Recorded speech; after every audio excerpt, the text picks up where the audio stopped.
আসসালামু আলাইকুম।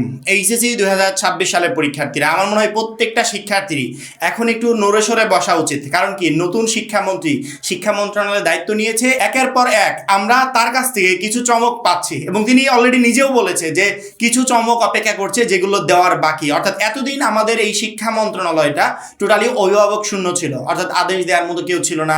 একটা নোটিশ প্রকাশ পাবে, সামনে দুইটা বোর্ড পরীক্ষা, এসএসসি পরীক্ষা 21 এপ্রিল থেকে শুরু হচ্ছে, তার পরবর্তীতে আবার এইচএসসি পরীক্ষা।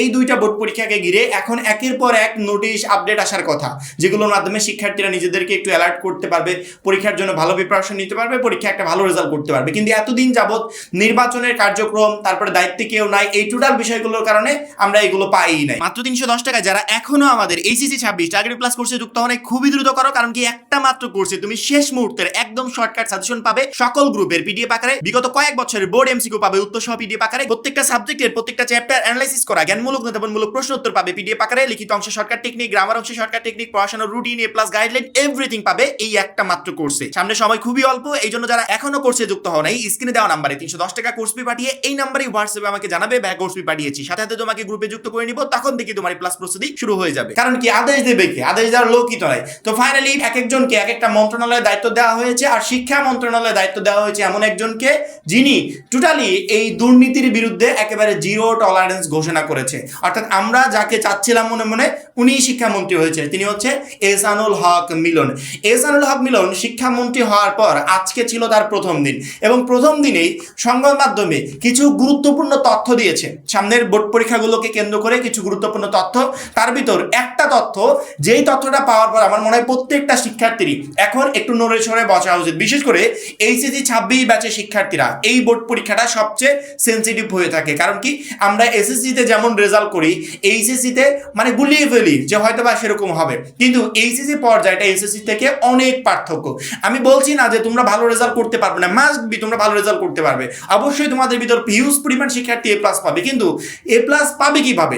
এসএসসিতে একটা শিক্ষার্থী এ প্লাস পেয়েও এইচএসসি পর্যায়ে ফেল করে। এইচএসসি পর্যায়টা এসএসসি থেকে আকাশ পাতাল তফাৎ। কিন্তু যারা আগে থেকে সতর্ক হবে, বিশেষ করে এখন আমাকে যদি বলো যে ভাই আপনি ভিডিও দেওয়া বন্ধ করে দেন, এখন আমি যদি আপডেট দেওয়া বন্ধ করে দিই, তাহলে আমার সাথে কানেক্টেড যে শিক্ষার্থীরা আছে এরা টোটালি মানে বোর্ড পরীক্ষার আগ মুহূর্তে পড়াশোনা থেকে একটু সরে যাবে। কারণ কি, আমি তাদেরকে সেভাবে সতর্ক করতে পারছি না।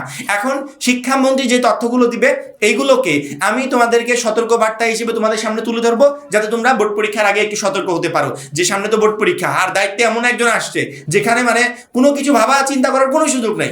আমাকে কঠোর পরিশ্রম করতে হবে, নিজের প্রিপারেশন নিয়ে পরীক্ষার হলে যেতে হবে এবং সেই প্রিপারেশনে পরীক্ষা দিতে হবে। পরীক্ষার হলে এই দিক ঘাড় ফেরানোর এক চুল পরিমাণ সুযোগ পাবো না।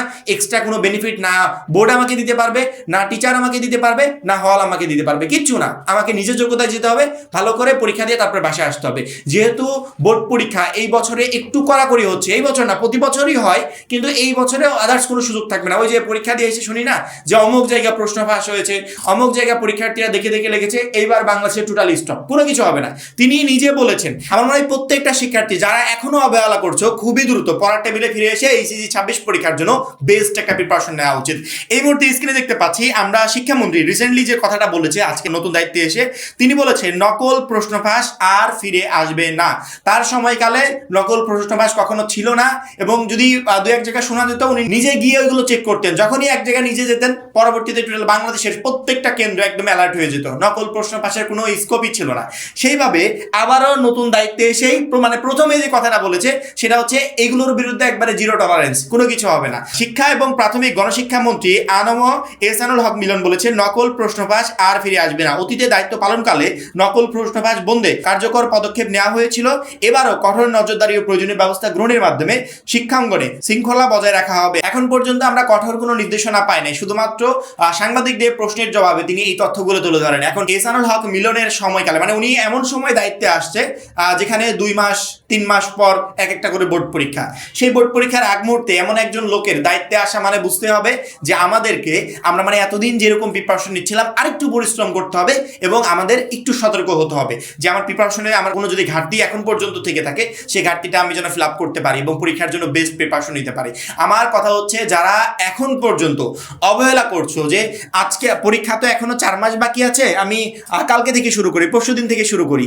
আমি মানে প্রথমেই বলেছি যে 2 বছরের যে টোটাল সিলেবাস কমপ্লিট করার সময়টা, একটা শিক্ষার্থী যদি 2 বছর টানা পড়াশোনা করে তারপরে বোর্ড পরীক্ষার আগ মুহূর্তে এসে মনে হয় যে হয়তো বা এখন পর্যন্ত সিলেবাস কমপ্লিট হয় নাই বা করতে পারছি না, সেখানে তুমি 4 মাস আগে এসে কিভাবে কল্পনা করছো যে আমি একদিন 2 দিন পর থেকে শুরু করব?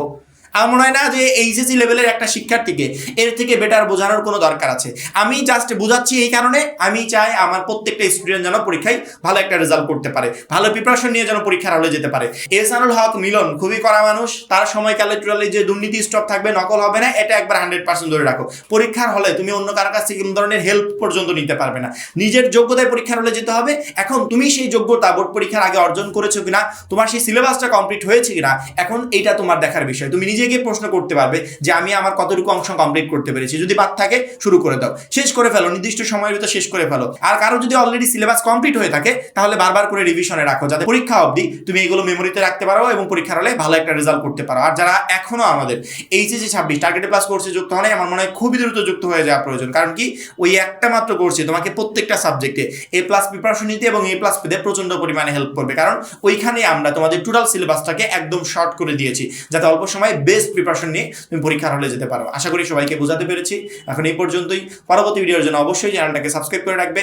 সবাই ভালো থাকবে, সুস্থ থাকবে। আল্লাহ হাফেজ।